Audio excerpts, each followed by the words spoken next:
Charles de Gaulle Airport, Roissy near Paris, 11 o'clock in the morning. Air France Flight 001 to New York.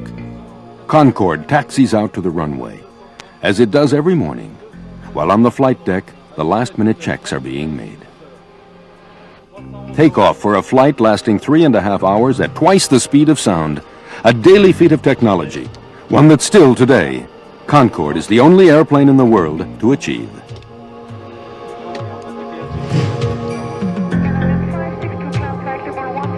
Contact Paris Control 13135. 13135, climb flight to 140, skip by wind 6562. Delta Lima 21, turn left direct to Boulogne. Delta Lima 21, direct Boulogne.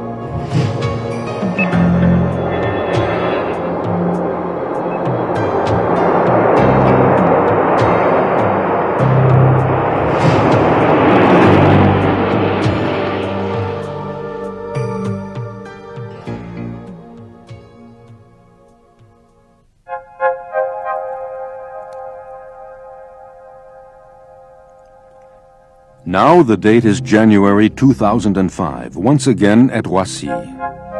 After 25 years of faithful service, Concorde has handed over to Alliance, the new second-generation supersonic airliner that the world's airlines are queuing up to buy. By now, hypersonic aircraft are used for the mass passenger market and supersonic planes for flying business travelers. While Alliance flies at the same speed as Concorde, it carries twice as many passengers, between 200 and 300. Over much longer sectors of more than 7,500 miles. Whereas only 15 Concordes were sold over 30 years, now more than 300 Alliances have already been bought, perhaps 500 in 20 years' time, in 2025. But we're already being promised a new airplane for the future.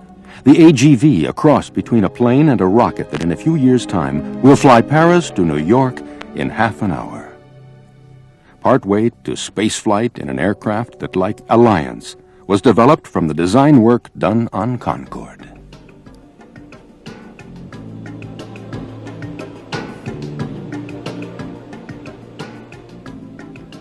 The great adventure of supersonic passenger flight began in the early 50s. The French, encouraged by the technological stride made with their Caravelle program, and the British, by that with the Comet, decided to begin the first design studies. Starting from two separate projects, Concorde very quickly became, in November 1962, the result of merging the two programs. The two manufacturers chosen were Sud Aviation, later to become Aérospatiale, in France, and BAC in Britain. The new aircraft would be called Concorde and had to be able to cross the Atlantic non-stop at over twice the speed of sound. Concorde's four jet engines, too, would be Franco-British, the Olympus developed jointly by Rolls-Royce in England and Snecma in France. In December 1967, 5 years after the program began, Concorde made its first appearance, leaving the hangar in Toulouse where it was born.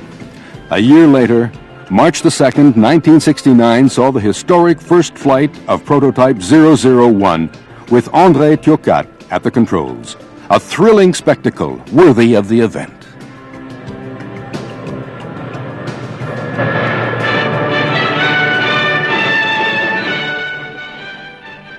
Toulouse-Blagnac Airport. As you can see, there is fog on the airfield at present. The Met forecast is for an improvement in half to 3/4 of an hour.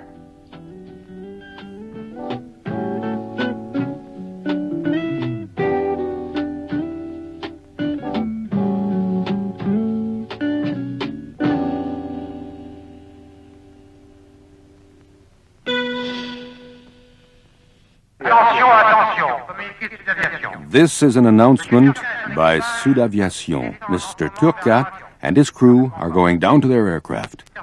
They're going to the Concorde. The Concorde.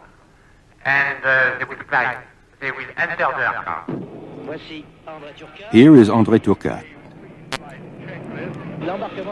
They board at the rear. Here they are going through the checklist. André Turcat on the left with his co-pilot on his right.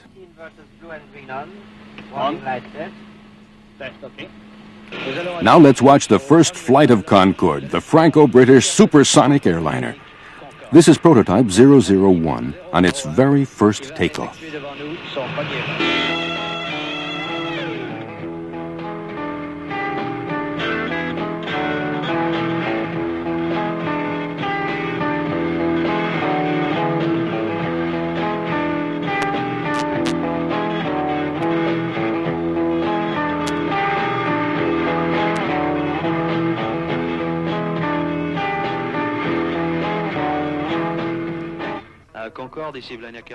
Concorde from Blagnac Airport, permission to take off, ground wind 320 degrees at 3 knots.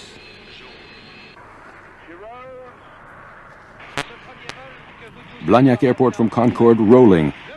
We're watching history as it's made, live. 135. Nose come up to 20 degrees, she's airborne. She flies. Concorde flies.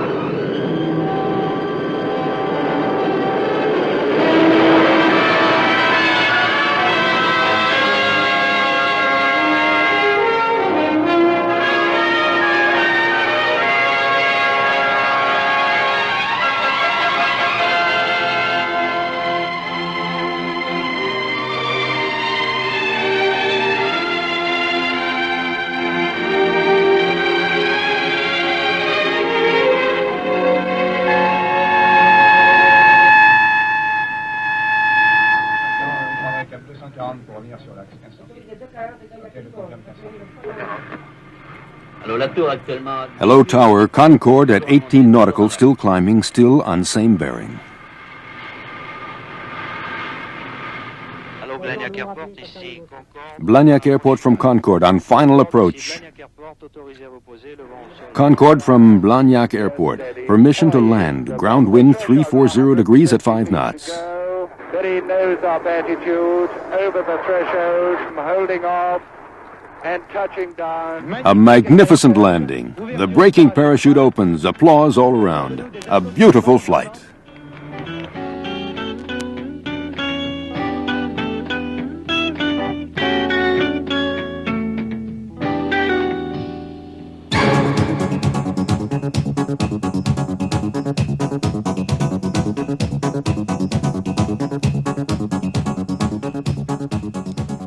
After that first flight, lasting 29 minutes, the flight test crews still had the really hard part to do. They had to explore and then master all the ranges of flight in which Concorde would operate, both hyper and supersonic. Mach 1, the speed of sound, was passed in October 1969 and Mach 2 a year later.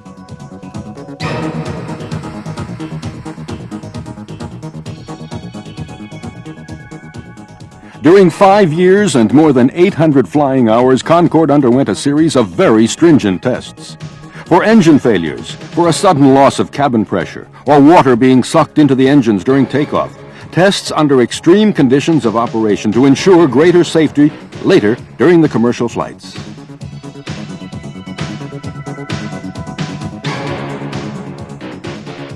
Tests near Toulouse for Concorde 001, but out over the Atlantic as well for flights at supersonic speed.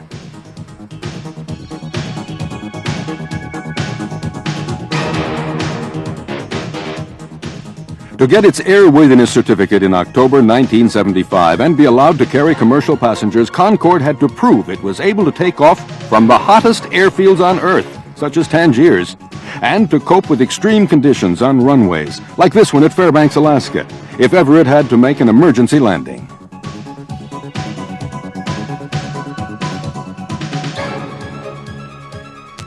Less well known are these very punishing fatigue tests on the aircraft structure. These lasted a whole year and provided an exact picture of Concorde's operating limits. Drawing on all the lessons learned, the Concorde that was finally built incorporated a great many changes. Flight testing, as well as the final assembly of the aircraft, went on in parallel at Toulouse in France and Filton near Bristol in England. As the two countries could not agree on a single manufacturing site, this led to extra costs and program delays.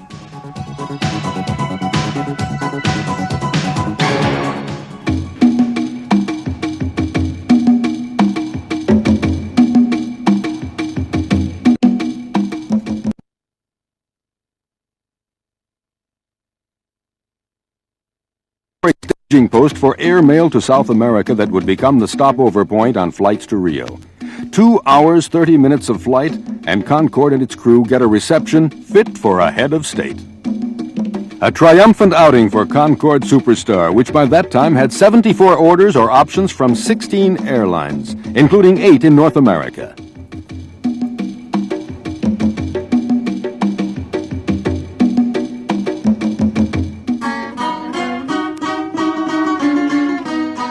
It was on Concorde, a real ambassador for French high technology, that President Georges Pompidou flew to the Azores to meet the U.S. president. Ignoring protocol, President Nixon dived into the Concorde for a look around. "Concorde is a great achievement," he said later. "And I'm sorry America didn't make it." Though technically this first flight by Concorde was a big success, 1973 saw the end of hopes of selling it to the big foreign airlines. The oil crisis and pressure from the ecologists were responsible for this, and within a few months there was a widespread cancellation of orders.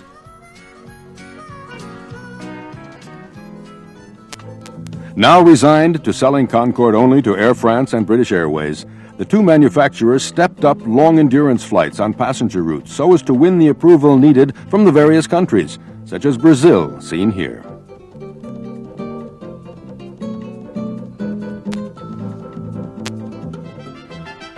It was to be the same in America, for Mexico, Caracas, Washington, Miami, and finally New York, after an epic legal battle with the airport authorities that lasted 2 years.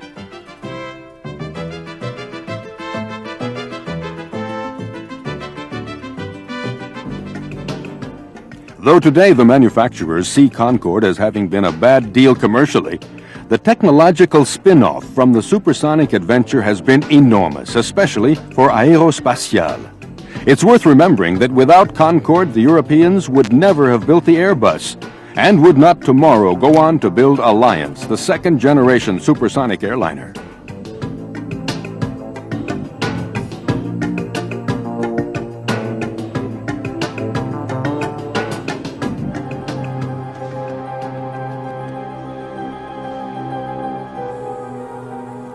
After the massive cancellation of orders in 1973, it was decided to limit Concorde production to 20 aircraft, besides the 2 prototypes and the 2 pre-series planes.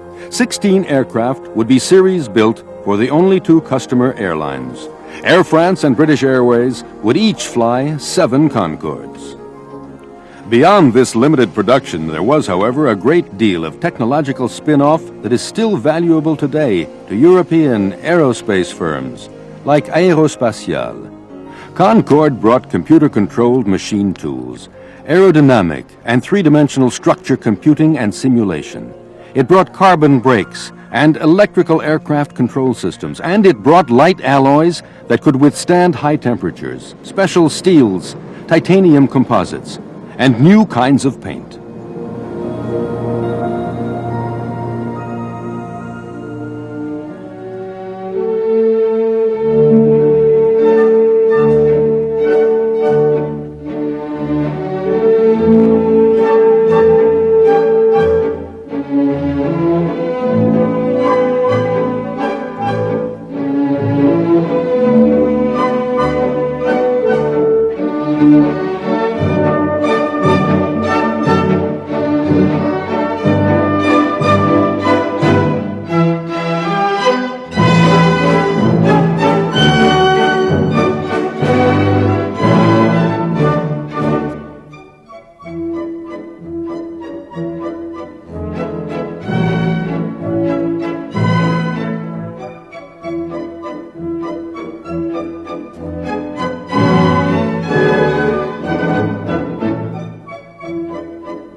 Concorde remains a fantastic technological adventure, one that happens every day and has to be prepared for with great care.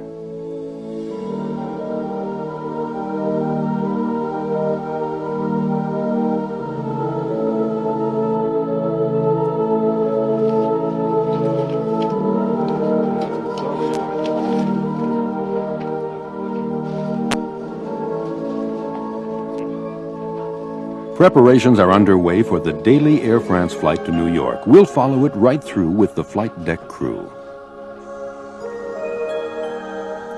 While the two pilots are plotting their flight, the flight engineer inspects the aircraft and checks the fuel load. Today we'll be carrying 95 tons of fuel and use up about 80 of them between Paris and New York.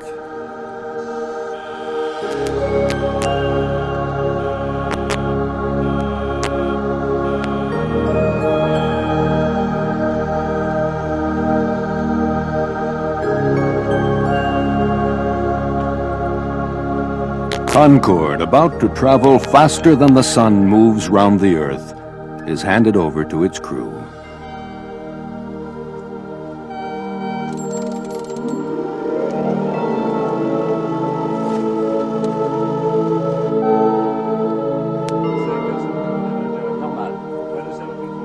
With almost 70 tons of thrust and moving at over 220 miles an hour at takeoff, Concorde could, even though it weighs 185 tons, beat any Formula One car down the runway.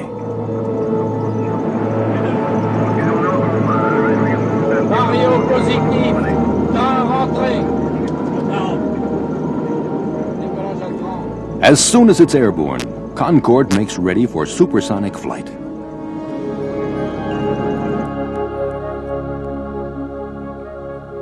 Climbing to cruising altitude at 60,000 feet in the already dark blue sky of the upper atmosphere, Concorde is now out over the sea and accelerates, Mach 1 and then Mach 2, at over 1,250 miles an hour, covering 60 miles and burning a ton of aviation fuel every 3 minutes. In spite of the cold outside, about minus 55 Celsius, speed will heat up the skin of the aircraft to more than 120 Celsius. The expansion actually makes Concorde almost 1 foot longer. Just over 3 hours after leaving Roissy, New York comes into sight.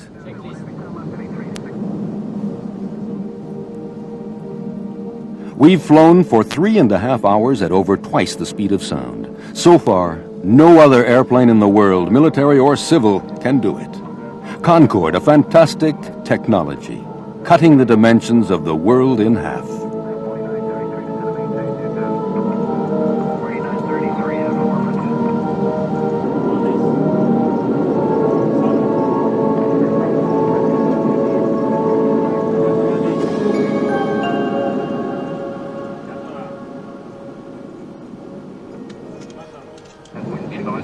We hope you enjoy your stay in the United States. Goodbye, and we look forward to seeing you again soon.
Seen from the passenger's seat, Paris, New York in Concorde is 3.5 hours spent out of this world. It's a luxury cruise in a unique aircraft. Boarding Concorde is like stepping into the next century.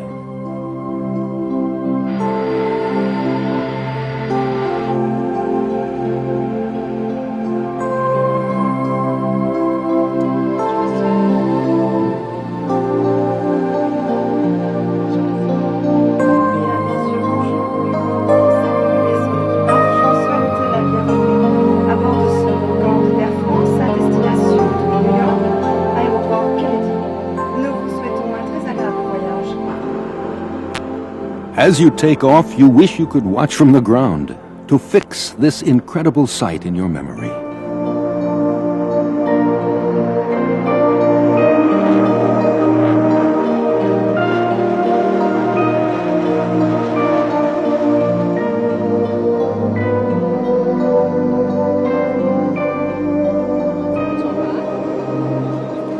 Up in the dark blue heavens, the cabin windows, heated by the enormous speed, are almost warm to the touch.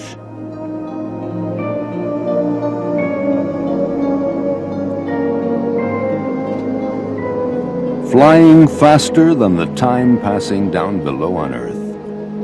Only a few fighter pilots can share this feeling of unreality, and they're nowhere near as comfortable. Concorde, a symphony in the sky, merging time and wind and speed and space.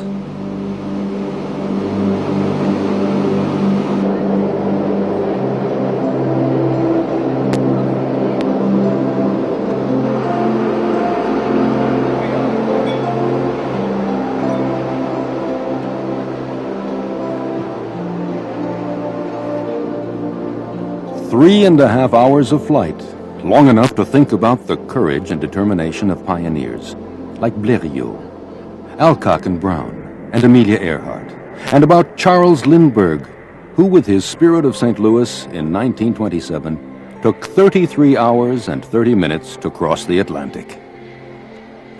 Today, in the era of supersonic travel, even the words we use have changed. You take a plane, but you fly Concorde. There is a whole world of difference.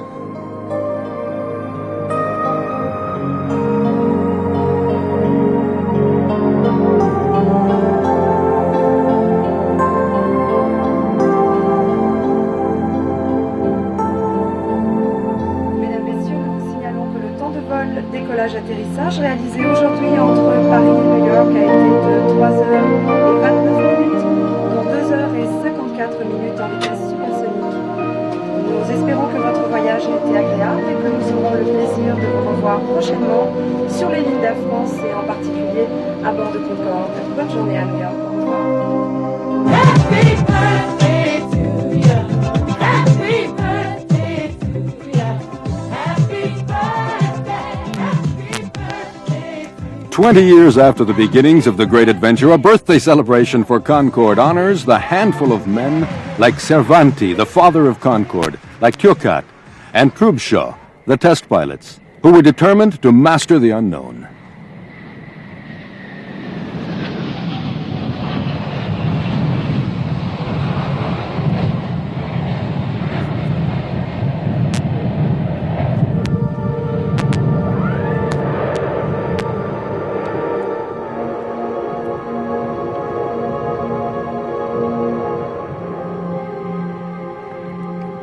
Criticized as harming the environment and the Earth's ozone layer, banned from airports, accused of being too noisy and using too much fuel. Today, Concorde is celebrated on the runway at Toulouse, where it first saw the light of day.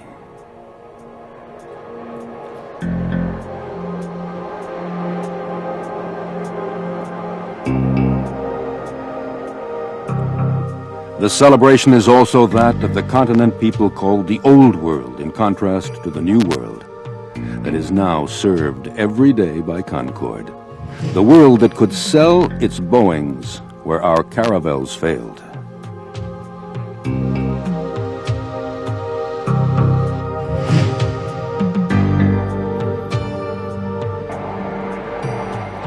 But since then, a lot of things have changed, and the world that was unfairly put off limits for the Caravelle, and for Concorde, is being conquered by the Airbus.